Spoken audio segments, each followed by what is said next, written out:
Good afternoon, everyone. I call this policy meeting in order. Let's go to items for discussion. Item number 1, GCBDA, GDBDA, professional staff short-term leaves. Is that you, Dr. Krause? Yes, it is. I think it was in 2018,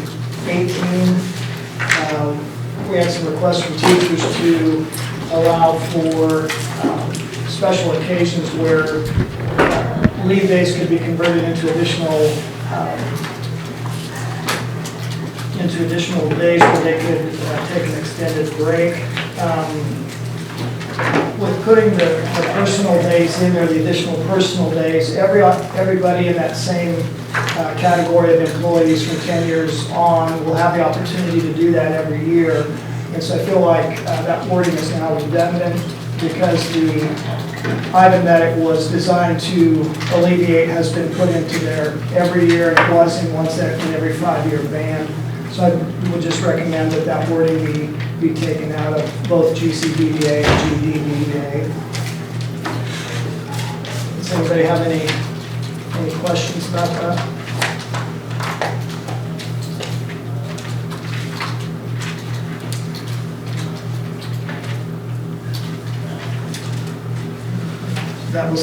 That was the essence of the change. Earlier in the year, you guys voted to add the additional personal days, one for everybody and more as they had more years of experience. And so everybody from 10 years on up will have either 5 or 6 days of personal leave. So it really makes this unnecessary. And you mentioned that Ashley is in agreement with this too as well? Yeah, but this moved with Ashley and with Dr. Seacrest.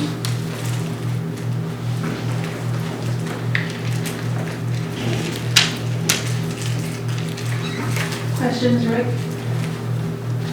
Kenny?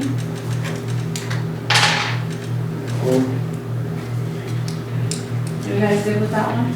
I think so. Okay, we'll make a recommendation at the meeting. Thank you. Thank you, Dr. Krause. Item number 2, IGBA instructional interventions. I think that this one was changed due to a change in the bill, right, Donna? Due to Senate Bill 681, which resulted in an extensive rewrite of state statutes concerning reading. So that's why this one was changed. So this is a requirement anyway, then, right? We're already ahead of the game on this one too. We're already doing this. We have a framework for the reading plans. We have a training on June 1st just to make sure our framework is in line. We're really ahead of the game on this one.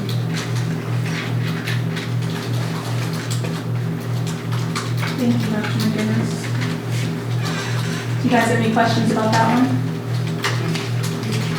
Any? And the next one is similar to that, right? Yeah, it's just an AP that goes along with that. Part of that too, I'll just add, we have to start assessing students from K through 3. So previously we've just been doing 3rd grade, so we already have a system iReady. We're just going to continue with that program and we'll start that with K1 2 next year. Okay.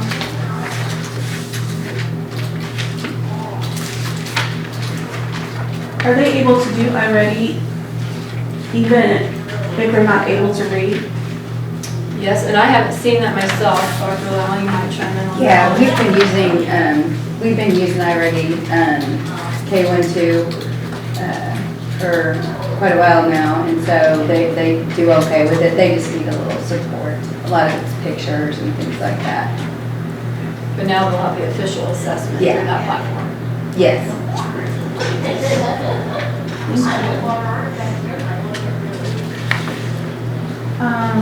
Item number 3, IGC, extended instructional programs. It was also changed It's a part because of of that Senate one. Bill 681. Right.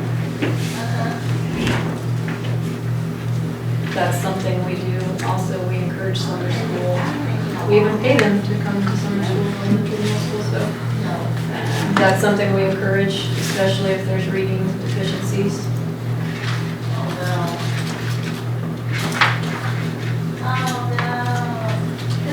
What's the change in this one? Do you know what the change was in this one? Do you know that one? I think it's highlighted. Get back in there. I remember when I was looking at it,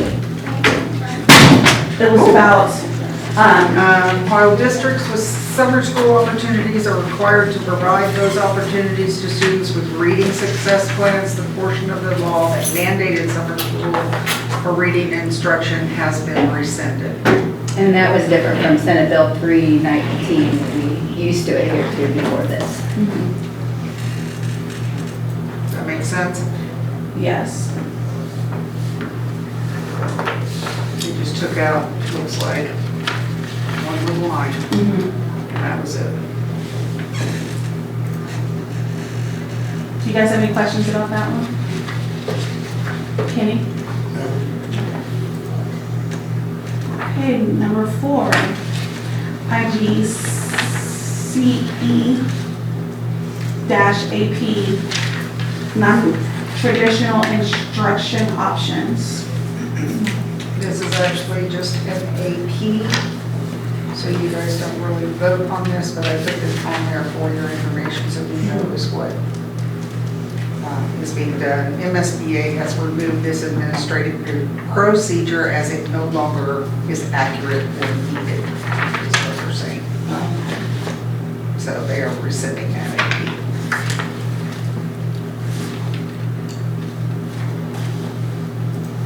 And the board, it's not included in like a motion or a vote or anything.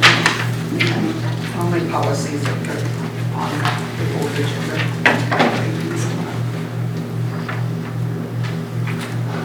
Okay, are there any questions about that one?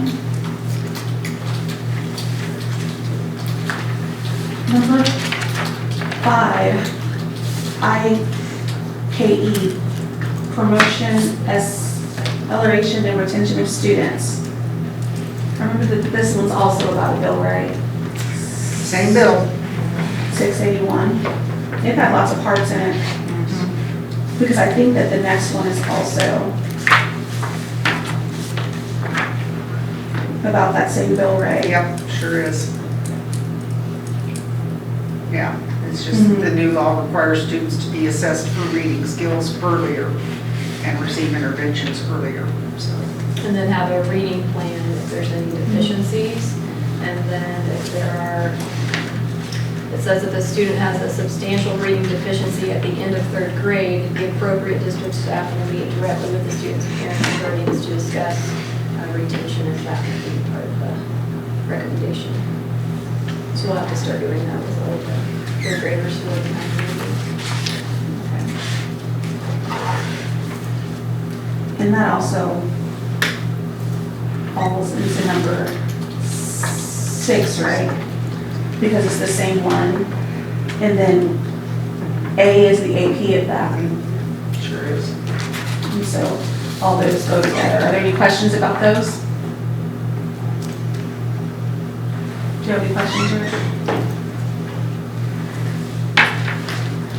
Okay, number 7, IB, ceremonies and observations. Also tied to Senate Bill 681.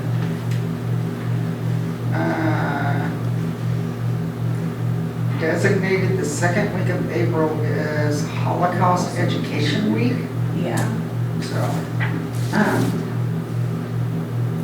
we have to have from 6th through 12th grade appropriate instruction for students. And we have 2 instructional coaches who are working with the social studies writing team right now, so they are in the process of writing curriculum for next year to meet this requirement.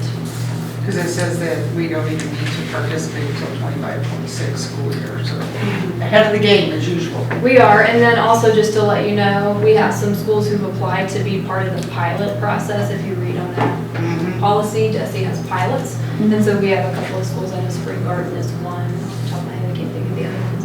But we don't know if we've been selected for those, but we are trying to pilot for Destiny, which would just provide us some resources and supports and then an opportunity to know if we are in the right direction with our framework. So that way we're prepared for 24-25. I was looking at the policy, and it's a policy that I've never really had a reason to look at. And the required days or weeks are pretty interesting. I never even knew this. I mean, I get that there's lots of optional days, okay, but the required days, our district actually does those days listed? We will have to now. Like Bird Appreciation Day. That's different. Bird Appreciation Day. It's right here in the policy. As required by law. Okay. March the 21st. I don't know about that. Yeah. I mean, if you look at this list, it's interesting. That's the cool thing about policies. It kind of makes me wonder the reasoning in behind some of these. But, okay. And that's a requirement, correct? So we've never had any kind of Holocaust, Not as a required, not a requirement, just through the regular history. I taught an English class at one time, and the kids never thought it happened. They just thought, oh, you're making it up, it's part of the drama of life, and I said, no, it's for real. We did a video, we did all kinds of things, and we just believed it happened. Yeah, And there's even a Missouri Day. that makes sense. I kind of want to see that. But,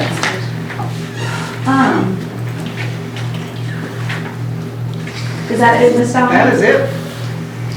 Are there any questions, comments, or concerns from anyone? Rick? Kenny?